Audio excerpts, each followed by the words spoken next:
Hello guys, आपका हमारे channel में स्वागत है।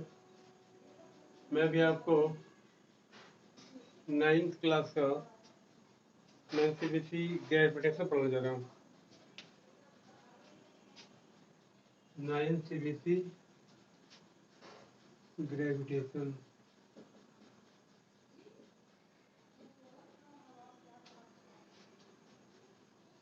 Lecture 1 physics. बहुत ही इंटरेस्टिंग चैप्टर है। ये जो ग्रेविटेशन वर्ड है ये बना है ग्रेविटी से। ग्रेविटी क्या हो गया? Gravitation. We know all Earth attracts every object. When you put any object drop toward the earth, then it falls down. जब भी किसी वस्तु को आप गिराओगे तो कहाँ गिरेगा? अर्थ पे। यानी कि अर्थ सभी वस्तुओं को अपनी ओर खींचती है, अपने केंद्र की ओर। तो आप जानते होंगे फोर्स क्या होता है? फेज फोर्स होता है m इंटू जी। ये क्या है? मास है। ये क्या है? ये ग्रेविटेशनल ग्रीव है। ग्रेविटेशन क्या है? फोर्स है। इसका वैल्यू क्या होता है? 9.8 न्यूटन। तो ऐसे हम लोग फोर्स m इंटू ए भी पढ़ते हैं। ये होता है कहाँ? हॉरिजॉन्टल पर, अर्थ पे, है ना। लेकिन जब किसी वस्तु को हम यहाँ से मान लीजिए ऊपर की ओर थ्रोन करेंगे तो यहाँ पर क्या हो जाएगा? आपको ग्रेविटेशनल फोर्स के अपोजिट काम करना पड़ेगा। तो उसके बाद क्या होगा? रुकेगा और फिर वापस अर्थ पे ही आ जाएगा। यानी कि आपने किसी वस्तु को थ्रो किया, इसका मतलब है कि आप 9.8 न्यूटन से ज़्यादा बल किया और वो जब तक ज़्यादा था तो जब नीचे से ऊपर है क्या होगा? धीरे स्लोली क्या होगा? धीरे धीरे इसका डिक्रीज करेगा और लास्ट में क्या हो जाएगा? बी हो जाएगा 0। यू आपने दिया कितना? Greater than 9.8 Newton. और फिर यहाँ 0 होगा और फिर वापस कहाँ आ जाएगा? अर्थ पे। तो यहाँ क्या होगा? जब हम थ्रोन करते हैं तो धीरे धीरे डिक्रीज करता है और जब फॉल्स करता है तो धीरे धीरे क्या होता है? बढ़ता है। यहाँ पर हम बात करेंगे आइजैक न्यूटन साहब को कि न्यूटन साहब एक बार एप्पल के बगीचे में बैठे हुए थे। तो उन्होंने देखा कि उनका एप्पल के पेड़ से एक एप्पल उनके सर पर आके उनकी बॉडी पर गिरा।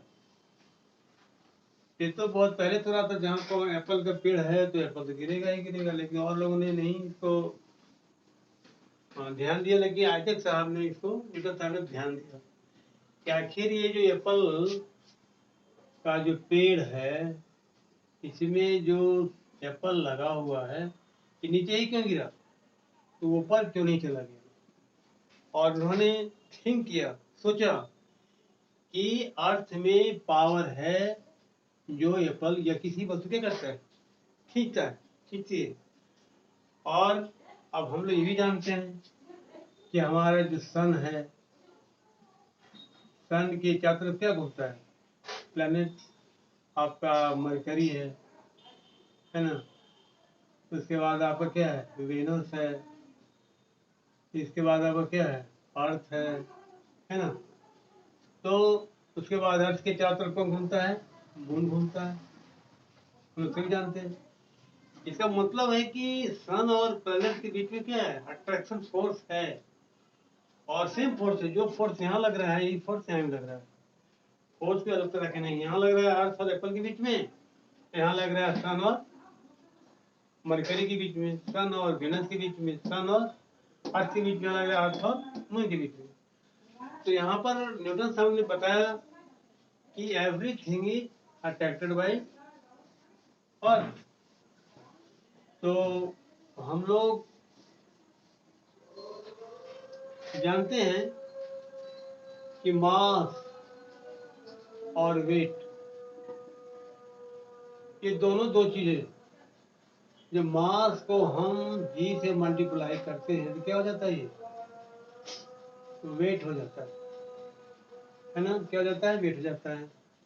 एम आपका क्या हो जाता है, केजी होता है, ये क्या होता है आपका 9.8 मीटर पर सेकेंड स्क्वायर। आइए दोनों जो मिला के क्या हो जाता है, ये न्यूटन हो जाता है। Newton is the unit of weight and also force, we know. तो आइजक साहब ने बताया कि अर्थ सभी वस्तुओं को अपनी ओर खींचती है। इसके बाद उन्होंने एक और नियम दिया, everything attract to each other. हर वस्तु एक दूसरे को अपनी ओर खींचती है। तो मान लीजिए कि यहाँ एक वस्तु है, मान लीजिए इसका वेट 1 kg है और ये आपका अर्थ है, तो ये इस पर क्या होता है, अर्थ खींचती है, गिरता है फॉल, तो ये भी तो खींच रहा है इसको। लेकिन हम इसको तो देखते हैं, इस ऑब्जेक्ट देखते हैं कि ये गिर रहा है, इसको नहीं देखते कि ये ऊपर उठ रहा है। तो यहाँ पर रीजन है कि यहाँ इसका जो वेट है बहुत ज्यादा है, 6 × 10⁴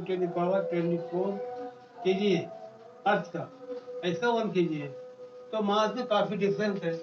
इसका जो एक्सेलरेशन है बहुत कम है, ये दिखता नहीं है, और इसका एक्सेलरेशन बहुत ज्यादा है जो हम देखते हैं। लेकिन इसके बाद ये आपका मान लीजिए कि कोई ए वस्तु है और दूसरा क्या है, बी वस्तु है।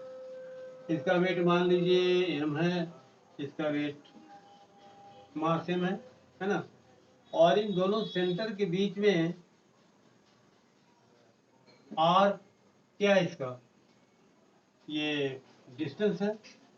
तो न्यूटन से बताया कि इन दोनों के बीच में जो फोर्स लगेगा वो होता है इसके मास का प्रोडक्ट के बराबर, और इसका जो ये दूरी है, डिस्टेंस है, इसका होता है इन्वर्सली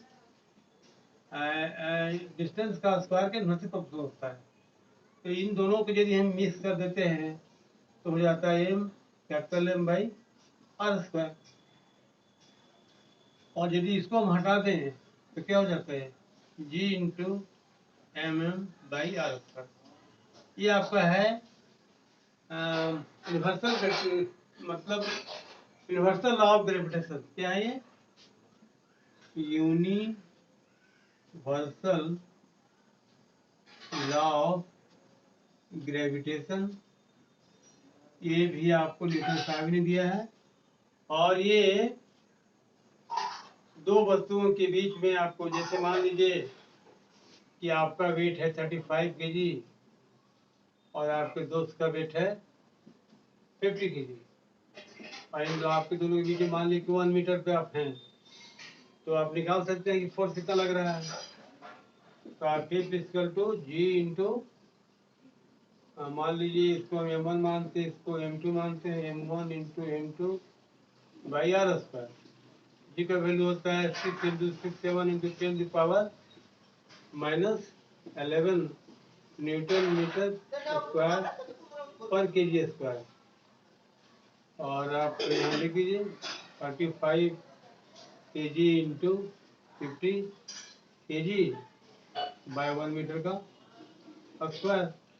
अब इसको कैलकुलेट कीजिएगा तो क्या निकलेगा, फोर्स, इन दोनों के बीच में कितना फोर्स लग रहा है। इस तरह से मैं आपको आज यहाँ तक बताया, अर्थ के बारे में बताया कि जी का वैल्यू इतना होता है और यूनिवर्सल लॉ ऑफ ग्रेविटेशन होता है। इसके बारे में नेक्स्ट क्लास में, और आपको आप इसे लाइक करेंगे, शेयर करेंगे, और आपको इंडिपेंडेंस डे का हार्दिक बधाई।